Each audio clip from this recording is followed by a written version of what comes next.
আমি তপন কুমার দেবনাথ ঢাকা বাংলাদেশ থেকে বলছি। আমি আজকে দ্বিতীয় দিন, গতকাল প্রথম দিন আমি বলেছি। আজকে আমি আমার পরম আরাধ্য গুরুদেব দেবপুরুষ শ্রী শ্রী স্বামী শিবানন্দ বাবার সাথে যে লীলা, বাবার এই লীলামৃত আজকে দ্বিতীয় দিনের মতো আমি আমি করছি। 2012 সালের ডিসেম্বর মাস, 2007 থেকে 2012 সাল বাবার সাথে আর দেখা হয়নি।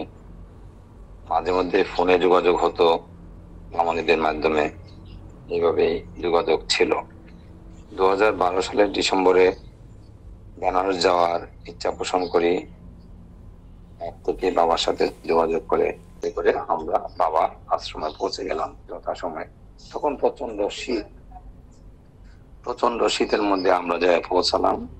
তো ওখানে তখন বোলন থাকে, বোলন বাবার সাথে কথা বলে আমাদের থাকার ব্যবস্থা হলো বাবার আশ্রমের পিছনে 9 নম্বরে। তো ওখানে আমরা যথারীতি সকালে পৌঁছে স্নান টান করে প্রচন্ড শীতের মধ্যে আমাদের ওখানে যেতে হলো। অসুবিধা হয় নাই, খুব সুন্দর মতে, মানে আমরা আসলে ভাবিনি যে এত সহসায় এত সুন্দর ভাবে। তারপর ট্রেনেও আবার শোনো এবং তোরা এসে দেখে গেল আমাদেরকে, আমরা কোথায় আছি, সব ঠিকঠাক আছে। যাই হোক, আশ্রমে পৌঁছার পর সকালবেলা আমরা স্নান টান করে বাবার কাছে গেলাম। বাবা সেই উজ্জ্বল হাসি দেখে আমাদের মানে এত ভালোবেসে নিলেন যে আমরা আসছি সেবা নেওয়ার জন্য। আমরা সেবা নিয়ে আশ্রমে অবস্থান করলাম। তো এর মধ্যে যেটা বাংলাদেশে থাকা অবস্থায় আমাদের একটা ইচ্ছা ছিল, আমার ছোট ছেলে, ও আসলে পড়াশোনা তো শুরু করে নেই, ও অক্ষর জ্ঞান গুলিও কিন্তু হাতে কলমে তাকে আমরা শিখাইনি। আমাদের বিশেষ করে আমার স্ত্রীর ইচ্ছা ছিল, যেহেতু আমরা বেনারসে যাচ্ছি, বাবার কাছ থেকে তার এই যে অক্ষর জ্ঞান, যেটা হাতে করি বলা হয়, সেই হাতে করিটা বাবাকে দিয়ে করাবো। তার জন্য সিলেট পেন্সিল এগুলা সব জোগাড় করে এবং মামুনি দিয়ে সবকিছু করে রাখছেন। আমরা যে যেন আমার ছেলেকে হাতে করিটা দেওয়াইতে পারি সেই জন্য ব্যবস্থা রাখলেন। এত সুন্দরভাবে একটা আয়োজন করলেন মামুনি দিয়ে, সেটা মানে আমি পরম সৌভাগ্য তো অবশ্যই। আমি মনে করি আমার ছেলের জীবন এই শুরু আর কি। সেই যেমন শিক্ষাগুরু, তেমনি সে দীক্ষাও নিয়েছে পরে, কিন্তু বাবার হাত দিয়ে সে শিক্ষা নিল এবং অক্ষর জ্ঞানগুলি বাবার হাত দিয়ে প্রথম। এর আগে কখনোই তাকে আমরা এই হাতে করে কোনো কিছু অক্ষর তাকে চিনাই নেই। বাবার হাত দিয়ে সুন্দর করে বসে আমরা বাবা এটা করে দিলেন। বাবা এই হাতে করে দিয়ে সিলেট পেন্সিল একদম সাথে করে দিয়ে দিচ্ছেন এবং বাবা নতুন টাকা ধরে দিলেন। এটা যে কত আনন্দের ব্যাপার সেটা আসলে বলে বোঝানো যাবে না। এখন মর্মে উপলব্ধি করছি আর কি। যাই হোক, এইভাবে দিনটি কাটলো। তারপরে আমাদের বেনারসে যেহেতু কখনো কোনোদিন যাই নাই, বাবা বলে দিলেন যে এখানে অনেক আশ্রম আছে, মন্দির আছে, তোমরা এগুলো দর্শন করো এবং মামনিদি সহ আমাদেরকে ঐশীঘাটে এবং সন্ধ্যা আরতি এগুলি দর্শন করানোর জন্য ব্যবস্থা করলেন। বাবা এখানে যাওয়ার আগে আমারও একটা ইচ্ছা ছিল যে বাবার সাথে আমি একটু একান্তে বাবার সাথে একটু দেখা করতে চাই। কিন্তু বাবার যেহেতু একটা অনুষ্ঠান ছিল বেনারসে, বাবার যে ফ্ল্যাটের সামনে খালি মাঠ, এটা কিন্তু খালি ছিল, খোলা।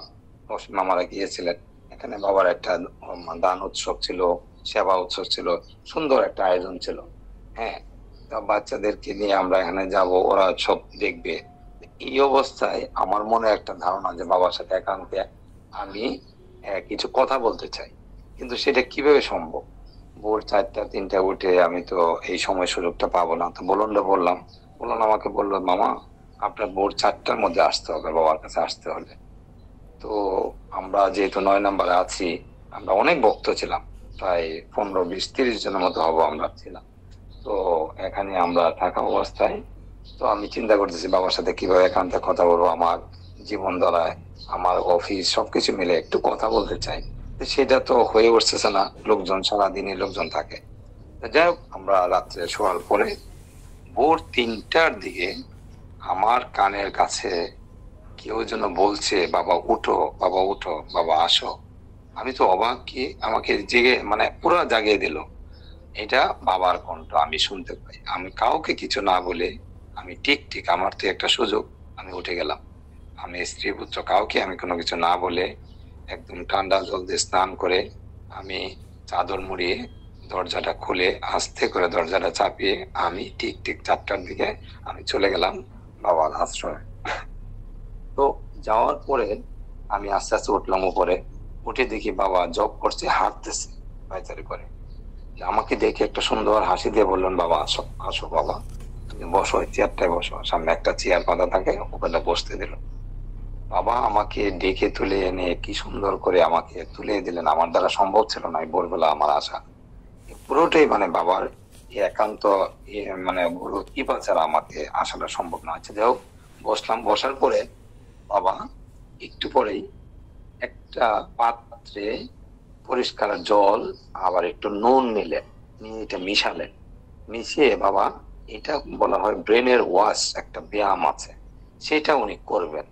তো আমি একটু দূরে, আমি যেহেতু বসে আছি, বাবা বাথরুমটার পরে একটু যেখানে বাবা থাকেন ঠিক ওই কর্নারে বাবা দাঁড়িয়ে এই কাজটুকু করলেন। কি করলেন? নুন জলটা নাক দিয়ে ঢুকালেন এবং মুখ দিয়ে উনি বের করবেন। তো করতেও শুরু করলেন। কিন্তু আমার মনে একটা প্রচন্ড সন্দেহ হলো, এটা তো মানুষের দ্বারা সম্ভব না। কিভাবে নাক দিয়ে ঢুকিয়ে আবার মুখ দিয়ে বের করবেন আরেকটা পাত্রে বাবা? এটা আমি প্রত্যক্ষ করছি, কিন্তু কোনোভাবে আমার বিশ্বাসযোগ্য হচ্ছে না, এটা সম্ভব না। আমার মনে হলো মুখ দিয়ে বাবা ঢুকে মুখ দিয়ে ফেলতেছে। এই যে আমার মধ্যে একটা চেতনা জাগলো, একটা মানে বাবাকে অবিশ্বাস করলাম। বাবা কি করলো, তৎক্ষণাৎ একটু পরেই গেটটার কাছে চলে আসলেন। 2টা পাত্র, একটা পরিষ্কার পাত্রে জল যেটা নাক দিয়ে ঢুকাচ্ছে, আর একটা কুলিটা ফেলছে। পাশে এসে বাবা বললেন, বাবা এই ব্যায়ামটা খুব কঠিন, তুমি এটা পারবা না, তুমি এটা করতে পারবা না, তুমি দেখে রাখো, এটা ব্রেন ওয়াশ করবে, এটা সাইনাস যাদের প্রবলেম আছে পলিপের, তাদের এটার জন্য খুব উপকার। এই যে বাবা কাছে এসে আবার এটা দেখালেন, তখন আমার সন্দেহটা দূর হলো। আরে সত্যি তো বাবা নাক দিয়ে ঢুকাচ্ছে জল এবং মুখ দিয়ে বের হচ্ছে। আমরা যখন স্নান করি নাকে একটু জল গেলে আমাদের কত যন্ত্রণা হয়, সেটা কিন্তু উপলব্ধি আমি করতে পেরে কিন্তু আমি বুঝতে পারছি নাক দিয়ে এটা সম্ভব না। এবং বাবা কিন্তু অন্তর্যামী বলেই আমার অন্তরের কথা বলে দিলেন, এটা আসলে মানুষের দ্বারা সম্ভব না, খুব কম মানুষই পারে, এবং বাবার দ্বারা সেটা সম্ভব। বাবা এটা একটা পরীক্ষা আমার সামনে করবে। তারপর আমার ব্যক্তি জীবনের অনেকগুলি কথা বাবাকে আমি বললাম, বাবা আমাকে সেইভাবে উপদেশ দিলেন। আজ অব্দি সেইভাবেই আমি বাবার কৃপায় ধন্য হয়ে আছি। তারপরে বাবার যে দান উৎসবটা হবে সেটার প্রিপারেশন চলছে।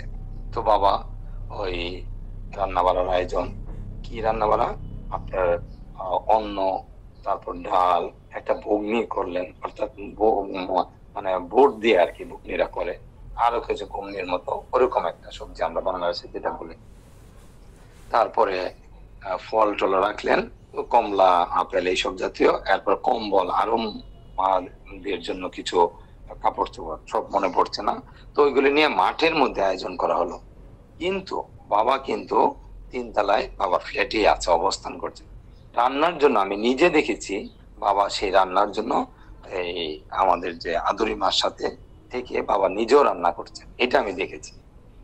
তো যাই হোক, এইটা আয়োজন হলো, সমস্ত কিছু প্রিপারেশন আমরা সবাই নিচে, আমাদেরকে যেতে বললেন, বাচ্চাদেরকে দান দেওয়ালেন, আমরাও দান করলাম, সবাই ঠিক ঠিক মতো চলছে। শেষ পর্যায়ে এসে বাবা উপর থেকে ডেকে পাঠালেন যে তোমরা একজন আসো। আমি তখন গেছি, যাওয়ার পরে বলতেছে তোমরা একটা আইটেম দিচ্ছ না। কি আইটেম? ওই যে বগ্নি, যেটা আর কি মানে মটর বাংলাদেশ যেটা আমি বুঝি আর কি, ওইটার অনেকগুলি বাবার এখানে রয়ে গেছে, আসলে এটা দেওয়া হচ্ছে না। বাবা কিভাবে বুঝলেন যে এটা আসলে দেওয়া হচ্ছে না? আমরা তো সবাই শেষ করে ফেলছি। তারপর তাড়াতাড়ি করে সব আবার দিলেন, এটাও মোটামুটি সে সুন্দর মতো দান উৎসব। এটাই হলো আমার জীবন দশায় প্রথম আমি দান উৎসব বাবার বেনারসে আমি প্রত্যক্ষ করি। আমার ছেলেরাও ছিল, সবাই ছিলেন, এবং অনেক ভক্ত ছিলেন। তখন সবাইকে আমি চিনি না। বাবার এই মাঠে, আশ্রমের মাঠে যেটা, এটা বসে এখানে এই দান উৎসবটা করা হয়। আরেকদিন আমরা একদিন বাবার বাজার কিন্তু দূরে না, কাছাকাছি। আমি একদিন মামুনিদের সাথে বাজারে গেছি। বাবা যে কত কিছু করতে পারেন তার কিছু নমুনা। আমাদের মামুনিদি অনেকগুলি পেয়ারা আনলেন, একদম স্থানীয় পেয়ারা, এগুলি লাল ভিতরে, একদম টকটকা লাল। এই পেয়ারা অনেকগুলি আনলেন। বাবা করলেন কি, এই পেয়ারা দিয়ে বাবা নিজ হাতে জেলি তৈরি করলেন। মানে 20 থেকে 30টা ছোট ছোট বাটিতে জেলি বানালেন। জেলিগুলি ঢেলে আমাদেরকে সবাইকে সেবা দিলেন। এত অপূর্ব, আমি এরকম জেলি বানাইতো আমি দেখি নাই। বাবা সেটা আমাদেরকে সেবা দিলেন। এইভাবে আমাদের এই বেনারসের জার্নি মোটামুটি শেষ করে আমি দিল্লি যাই। দিল্লিতে হীরামন এবং রিঙ্কু ওদের সাথে আমরা ট্রেনে রওনা দিই। যাই হোক, ট্রেনে যেয়ে তারপরে আমাকে যেতে হবে হলো ওই বৃন্দাবন, মথুরা বৃন্দাবনে আমরা যাব। এটা বাবার সাথে কথা হয়ে গেছে। তো কথা হলে পরে ওইভাবে রিঙ্কুর বাড়িতে থেকে আমরা যখন আগ্রা ট্রেনে যাই, ট্রেন থেকে নামার সাথে সাথে আমার একটা দুঃসংবাদ আছে বাংলাদেশ থেকে। অর্থাৎ আমার জন্মদাতা পিতা, আমার বাবা দেহাত্যাগ করেন। এই কথাটা বলুন আমাকে ফোনে বললো। তো তখন তো মাথায় বাজ পড়ে গেল, এত বড় একটা দুর্ঘটনা, বাবা নাই, আমি এখন বৃন্দাবনে আসছি, কি করে কি করব। এটা আমাকে প্রচন্ড ব্যথিত করে ফেলছে। সবই গুরুর কৃপা, গুরুই আমাকে রক্ষা করবে। এই প্রথম এরকম একটা জার্নি, আমি মথুরা বৃন্দাবন প্লাস আগ্রা আমি এখানে আসছি, এর মধ্যে বাবা নাই, কি করে কি করব। যাই হোক, সবাই ধৈর্য সহ্য বাবা দিলেন। আমরা আগ্রা কিছুক্ষণ স্টে করে গেলাম আমরা মথুরা যে আমরা সন্ধ্যা হয়ে গেল, ওখানে কংসের কারাগার, তারপরে ভগবান শ্রীকৃষ্ণ যেখানে গোচরণ করতেন ওই জায়গায় গেলাম। যাওয়ার পরে বাবার নাম, আমার জন্মদাতা বাবার নামে আমি এখানে পুষ্পবল্ল দিয়ে পূজা অর্পণ করলাম। বা শ্রীকৃষ্ণের যখন কংসের কারাগারে এখানে সন্ধ্যায় পূজা হচ্ছিল, তো পূজার জন্য বাবার নামে আমি একটা মালা নিলাম, ফুল দিব।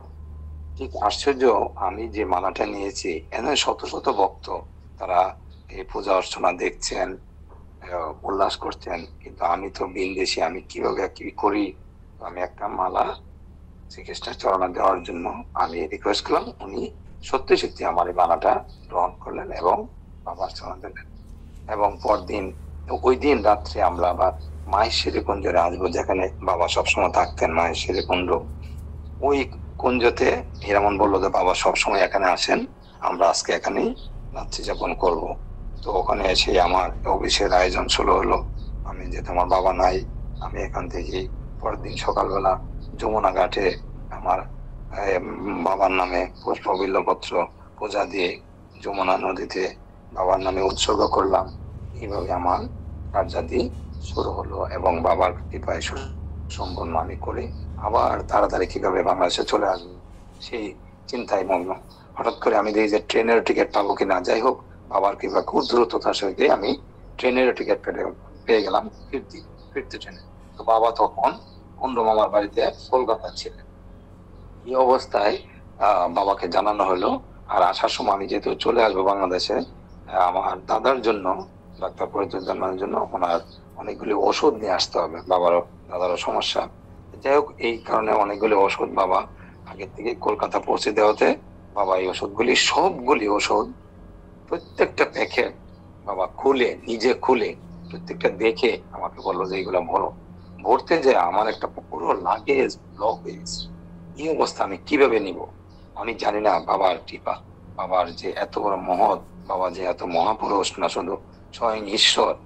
আমি যখন এই ওষুধগুলি আমি পুরাপুরি কামগুলি করে যখন র্যাপিং করে আমি রাবারের মাঝ দিয়ে আমি এগুলি আমার লাগেজে ঢুকাচ্ছি, বাবা সবগুলি কিন্তু প্রত্যক্ষ করে একদম পুরো ব্যাগটা ভরে গেছে। কিন্তু আমি তো বেনাপোল দিয়ে আসবো, বেনাপোলে আমি প্রথম জার্নি, আমাকে তো আটকাবে, আমি কিভাবে যাব। বাবা একদম গেট পর্যন্ত সকালবেলা নামিয়ে দেওয়া পর্যন্ত বাবা তাকিয়ে থেকে দেখলেন। বিশ্বনাথ কুণ্ডুকে বললো তুমি বাস স্ট্যান্ডে নিয়ে যাও, তার গাড়ি করে আমাকে বাস স্ট্যান্ডে নিয়ে গেল। আমি ঠিক ওইভাবে পৌঁছে গেলাম আখাউড়া, এসে বেনাপোল বর্ডারে এসে অবিশ্বাস্য যে আমার সমস্ত লাগেজ ওরা চেক করলো, কিন্তু যেটার মধ্যে এই মালপত্র বিশেষ করে ঔষধ, পুরো লাগেজটা, ট্রলিটা, এটার মধ্যে স্পর্শ করলো না, দেখলেন না, বললেন না। আমি এত সুন্দরভাবে আমি বর্ডার পাস করে আমি বাংলাদেশে আসলাম। এটা গুরু বাবার কৃপা ছাড়া কোনোভাবেই সম্ভব না। এই অলৌকিক কয়েকটা ঘটনা দিয়ে আজকে আমি এখানে সমাপ্ত করলাম। পরে আরো বলা হবে। জয় গুরু, শিবানন্দ বাবার জয় হোক। সবার বক্তব্যের প্রণাম জানিয়ে এখানে শেষ করলাম।